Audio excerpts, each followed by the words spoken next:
అసెంబ్లీలో గంట సేపు అల్లు అర్జున్ గురించే చర్చ పెట్టడం అనేది ఎంతవరకు సబబు అనుకుంటారు మీరు? అంటే దానికన్నా ముందు అల్లు అర్జున్ ప్రెస్ మీట్ అంటే అల్లు అర్జున్ మాట్లాడిన విధానం ప్రకారమే కదా రేవంత్ రెడ్డి మాట్లాడింది. సో అతని మీద అసాసినేషన్ జరిగింది అని చెప్పి ఆయన మాట్లాడడం జరిగింది కాబట్టే డిస్కషన్ అనేది వచ్చింది. అది కూడా ఓవైసీ గారు రేజ్ చేసిన పాయింట్ మీదగానే.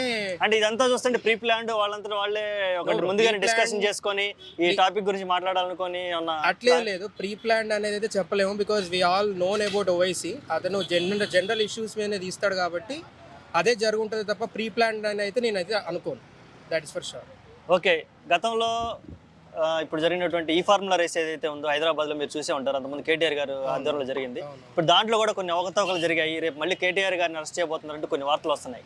దీని మీద మీ అభిప్రాయం ఏంటి? అదే చెప్తున్నాను కదా, ఒక్క న్యూస్ కనుక రావడం బయటికి స్టార్ట్ అయింది అంటే దాని వెనకాల నుంచి కొన్ని న్యూస్ బయటికి రావడం జరుగుతుంది. బికాస్ తెలుసు ప్రతిపక్షం కాబట్టి.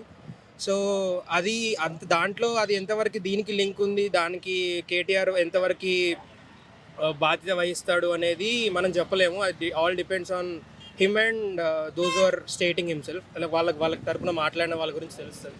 సో దాని గురించి అయితే దీనికి ఎటువంటి సంబంధం లేదని నేను అనుకుంటున్నాను.